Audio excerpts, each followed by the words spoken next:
Welcome to the deep dive.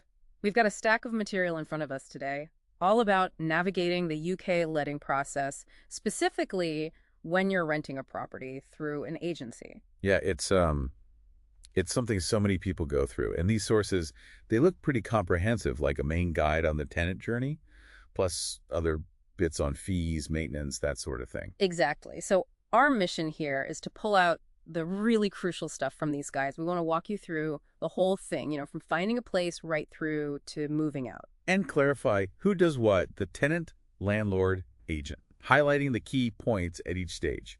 Things to watch out for. Right. Trying to make it a bit smoother, avoid those common headaches. So we'll follow the timeline like you would if you were renting. Start at the beginning, finding a place, making an offer. Okay, let's dive in there. So you're searching maybe online, looking at agency listings. The source mentions one called Blackstone's, for instance. Yeah. You see a place you like, view it, decide, yeah, this is the one. That's when you make the offer. And it's not just saying, I'll take it. It's more formal. You state the rent you're offering, the date you want to move in. And then comes the money part, straight away, the holding deposit. Yep, to show you're serious. Usually about 1 week's rent, the guides say. Okay, 1 week's rent. Seems fair to show commitment, but what happens to it, that's important. Crucial. So if everything goes smoothly, the landlord accepts, you sign the agreement, that deposit usually gets put towards your first month's rent, or sometimes towards the main security deposit. So you effectively get it back, used for something else. Good. But what about losing it? That must happen. It definitely can. The guides are pretty clear here. Obvious one. Right. You just change your mind after they've accepted your offer, pull out. Right. But also, and this is important if you give false information, like about your job or how much you earn, that's a no-no. Okay, honesty is key. Absolutely. Also, failing the right to rent check. We'll get to that. Or if you just drag your feet, don't take reasonable steps to get the tenancy agreement signed by the deadline you agreed on. So be truthful, be ready to proceed, makes sense. After the offer's in, what's next? Verification. Referencing. That's the big one.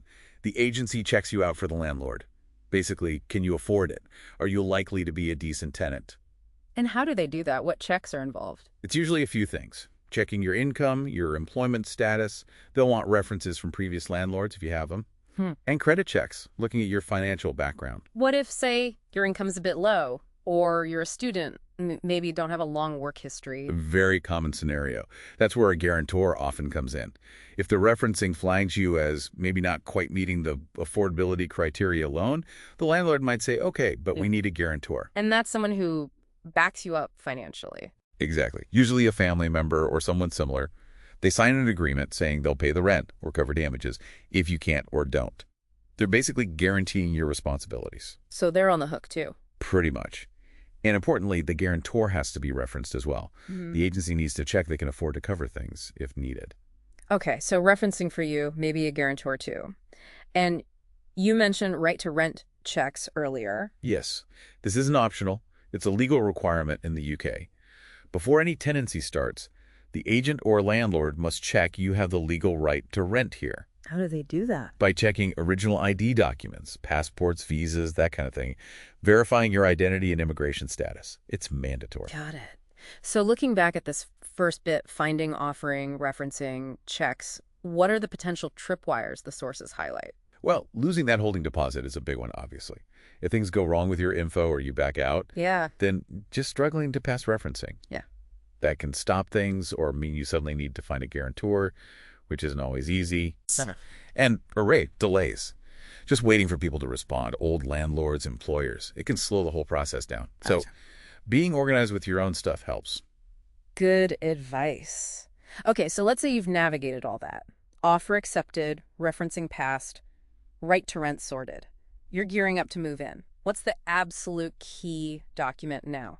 The tenancy agreement, no question. The sources hammer this home. This is the legal contract. It sets out everything. Your rights, the landlord's rights, responsibilities for both sides. And your job as the tenant. Read it.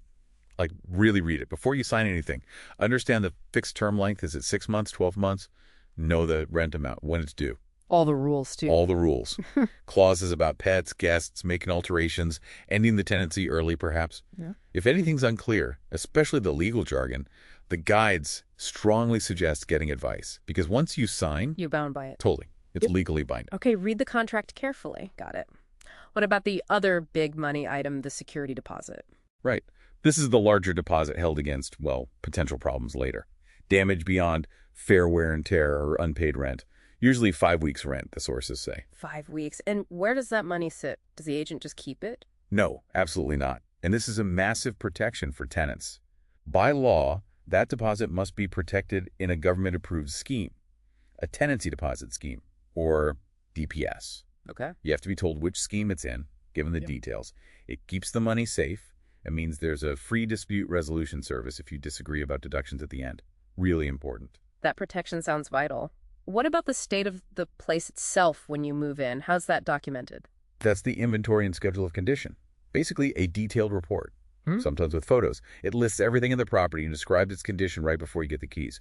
Walls, carpets, appliances, furniture if it's furnished, everything. And why do I, as the tenant, need to care so much about this inventory? Because it's the benchmark. It's what the agent or landlord will compare the property to when you move out. You'll usually get a short window, maybe 7 days after moving in, to check it and report any disagreements. So I should walk around with it, check everything. Definitely. If you see a scratch on the floor that's not mentioned, or a curtain hook missing, whatever it is, report it. In writing. Keep a copy. It can save so many arguments about deposit deductions later if the starting condition is agreed accurately. Good tip. Document everything. And before keys are handed over, payment is due, right? Yep. First month's rent in advance. Plus that full security deposit we just talked about. And the sources stress these need to be cleared funds. Meaning Meaning the money actually has to have landed in the agency or landlord's account, not just sent from yours. Yeah. So allow time for bank transfers to clear before move-in day. Right. Avoid last-minute panic. And once you're in, the bills start. Pretty much instantly. Usually from day one, you're responsible for utilities, gas, electricity, water. You need to contact the suppliers, set up accounts in your name. Same for council tax. Contact the local council. TV license, internet. All typically. TV license if you need one, phone line, broadband, that's all usually down to the tenant to arrange and pay for. What about insurance? Does the landlord's insurance cover my stuff? No, that's a common misconception. The landlord's insurance covers the building, their fixtures, any items they own. It does not cover your personal belongings. So I need my own. Yes. The guides strongly recommend tenants' contents insurance for your furniture, clothes, laptop, everything, against things like fire, theft, flood. It's really sensible. Okay. Summing up the move-in phase then. Key watch-outs based on the sources. Big ones are. Really understand that tenancy agreement before you sign. Don't rush it. Right. Meticulously check that inventory at check-in. Report issues fast. Okay. And get your move-in money paid and cleared on time. Avoids delays getting the keys. Perfect. So you're finally in, unpacked maybe, bills rolling in, life during the tenancy begins. What's the #1 ongoing responsibility? Paying the rent. Simple as that. The full amount on the due date every time. Usually by standing order, as the guides mention. It's the absolute foundation of the agreement. And if you're late, what are the consequences? Well, it can get serious. The fee documents we saw mention interest charges. If you're more than 14 days late, they can typically charge interest, often 3% above the Bank of England base rate. Okay, so it costs you more. Yes, and persistent late payment is a breach of the contract. Ultimately, it can be grounds for the landlord to start legal proceedings to evict you. So yeah, pay the rent on time. Message received. Now, repairs and maintenance. This feels like a classic area for confusion. Who fixes what? How did the sources break it down? They do try to make it clear. It boils down to tenant responsibilities for day-to-day stuff and landlord responsibilities for the bigger structural and safety things. Okay, start with the tenant. What falls under our remit? The phrase tenant-like manner comes up. What does that actually mean in practice? It means the small, everyday jobs. Things like changing a light bulb when it goes, replacing batteries and smoke alarms, unblocking your own sink if you've clogged it with food waste, for example. Right, things I cause myself. Exactly. Maybe changing filters in a cooker hood, keeping window tracks or balcony runners clean, dealing with a bit of moldy sealant around the bath by cleaning it. And a big one, managing condensation. Condensation? How's that my job? Well, preventing it largely is, by ventilating properly. Opening windows, especially after showers or cooking, using extractor fans, wiping down wet surfaces. The guides point out that cleaning mold caused by condensation is usually the tenant's job, as is taking steps to stop it building up in the first place. Okay, ventilation is key. What else? Not causing damage, obviously. Yeah. And if you or your guests do cause damage, You're responsible for fixing it or paying for it, and reporting any actual repairs needed promptly. Got it. So, day-to-day living, minor upkeep, preventing issues, fixing my own mistakes. What about the landlord's side then? What are they definitely responsible for? The big stuff. Keeping the property safe and structurally sound. So, the roof, the walls, windows, external doors. They have legal safety obligations arranging annual gas safety checks by a qualified engineer. Ensuring electrical systems and any appliances they provide are safe. Heating, hot water. Yes, maintaining the boiler, the plumbing, Huh? fixing leaks that aren't caused by the tenant, repairing or replacing their own appliances like a fridge or washing machine they supplied if it breaks down through normal wear and tear. What about damp, if it's not just condensation? Right, if damp is caused by a specific problem, like a leak you've reported, faulty gutters, a roof issue, damaged walls, then fixing that underlying cause and the resulting damp is the landlord's responsibility, assuming you've reported it in good time, of course. That distinction seems really important. How does the letting agent fit into repairs? Do I always call him? That depends entirely on the service level the landlord pays the agent for. This is crucial. Okay. If it's a fully managed property, then yes. You report all repairs to the agent. The sources mentioned they often have online portals for this. The agent then gets quotes, arranges contractors, deals with it for the landlord. And if it's not fully managed? If it's rent collection or let only, the agent's job is much more limited. Finding you, maybe collecting rent. But for repairs, you'll usually deal directly with the landlord. You need to know which service is in place. Definitely need to clarify that at the start then. What about them wanting to come around? Inspections. They, or the landlord, can visit to check the property's condition or do repairs, but they can't just show up. They have to give you at least 24 hours written notice, unless it's a genuine emergency fire or flood, Okay, 24 hours notice. What if my circumstances change during the tenancy? Like my job or who's living there? Good practice, according to the sources, is to keep the agent or landlord informed, especially about changes in income if you get benefits, or particularly if you're in a joint tenancy and someone moves out. Right, joint tenancies. You mentioned those. The sources use this phrase, jointly and severally liable. Sounds serious. What's it mean? It is serious if you're sharing. It means every single person named on that tenancy agreement is individually responsible for all the rent and all the tenant obligations. Wait, all of it, not just my share. All of it. So if your flatmate Dave stops paying his bit, the landlord can legally chase you for Dave's share, and the other flatmates too. Any one of you, or all of you for the full amount. Wow. And if Dave moves out midterm, you and the remaining tenants are still liable for the entire original rent amount, unless you can formally agree with the landlord to replace Dave, which might involve new referencing, fees maybe. Yeah.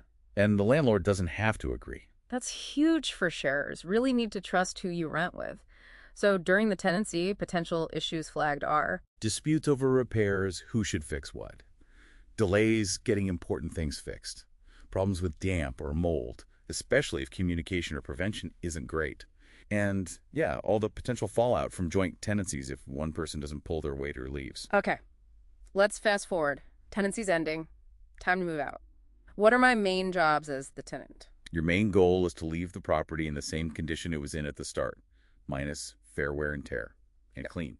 Okay, fair wear and tear. What does that actually cover? Like worn carpet? Yeah, exactly. Minor things that happen through normal living over time. Carpets getting a bit thinner in hallways, maybe faint scuff marks on walls where furniture was, paint fading slightly. It's the unavoidable stuff. And what's not fair wear and tear? Actual damage. Big stains on the carpet you caused. Holes in the wall from hanging pictures badly. Broken handles, cracked tiles. Things caused by carelessness, accidents, or neglect. That's not wear and tear. That's damage you'd likely have to pay for. Got it. And clean. Does that always mean hiring professional cleaners? Not necessarily, although some agreements might specify for things like carpets or ovens. Generally, the standard is clean to the same level it was when you moved in, as documented in that inventory. Back to the inventory again. Always. You also need to remove all your belongings, be there for the checkout inspection if possible, where they compare the current state to the inventory. Hand back all the keys, and give them a forwarding address for your deposit. Right, the deposit return. How does that work? What can they deduct for? After you leave, the landlord or agent compares the checkout condition to the check-in inventory. They can propose deductions for specific things, any rent still owing, costs to repair damage beyond fair wear and tear, replacing missing items that were on the inventory, or if extra cleaning is needed to get it back to the original standard. And I have to agree to these deductions. They have to tell you what they propose to deduct and why. You then get a chance to agree or disagree. If you disagree, that's when the dispute resolution service from the tenancy deposit scheme comes in. It's free and impartial. That sounds like a fair process. Now, tenancies don't always just end neatly on the final date, do they? The sources mention different ways it can finish. That's right. Simplest is end of the fixed term. Your 12 months are up, you move out. If the landlord wants you to leave then, they usually give you 2 months' notice beforehand, a Section 21 notice. What if I want to leave early? During the fixed term? Tricky. You're contracted for the whole term. You can ask for permission to leave. But the landlord doesn't have to say yes. And if they do say yes? Usually comes with conditions. Typically, you'll have to keep paying the rent, maybe bills too, until they find a suitable replacement tenant who moves in, or until your original term ends, whichever is first. And you'll likely have to cover the landlord's costs for finding that new tenant, advertising, referencing, maybe inventory fees. The fee docs detail these.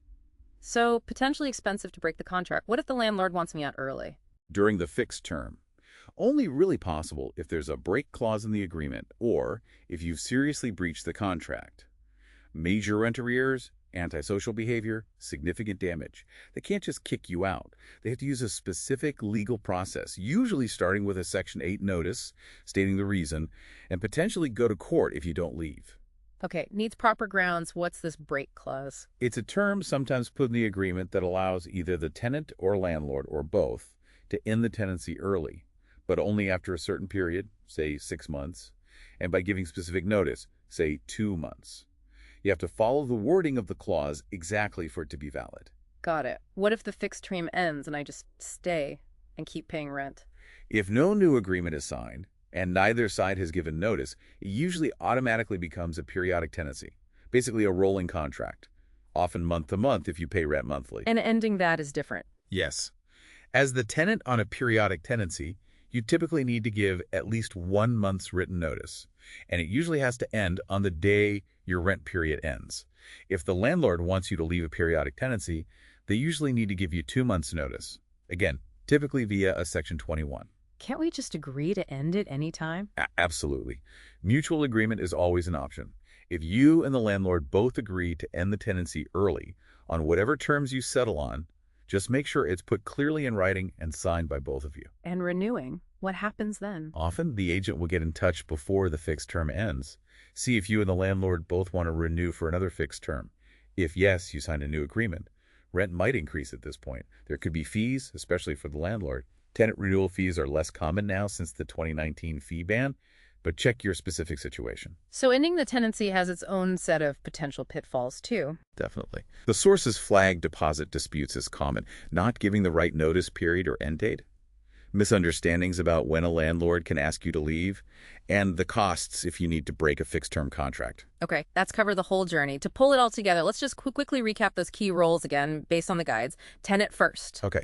Tenant, pay rent on time, look after the place tenant-like manner, report repairs needed, do the small jobs, prevent condensation, don't cause damage, follow the agreement rules, pay your bills, council tax, get contents insurance, clean properly at the end. That's the gist. Landlord? Landlords. Provide a safe property gas safety, electric safety, fire safety.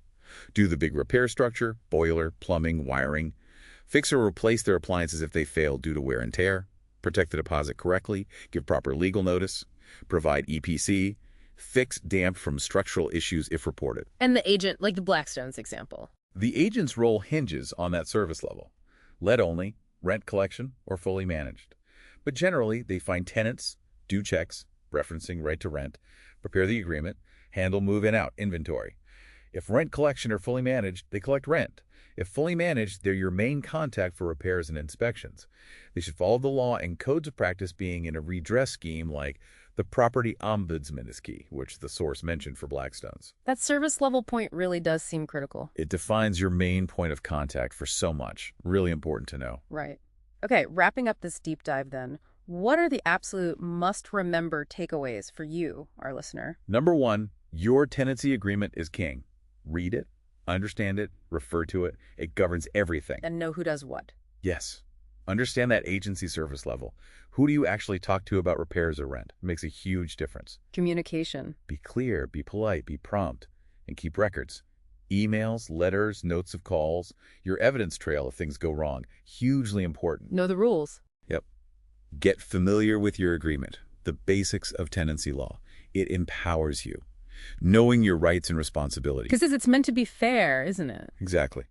The system, the laws, they aim for balance. Understanding everyone's part, yours, the landlord's, the agent's, as set out in the documents, that's the best route to avoiding problems and having a, less stressful rental experience.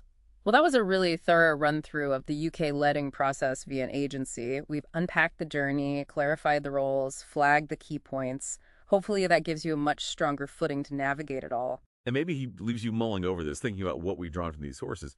If you really grasp those specific tenant duties, the day-to-day stuff, actively preventing condensation, and you combine that with rigorously documenting the starting condition via the inventory and keeping solid communication records, how does that knowledge, that proactive approach, fundamentally shift how you might handle and perhaps how successfully you might resolve that often tense discussion about fair wear and tear versus damage when the deposit return comes around at the very end?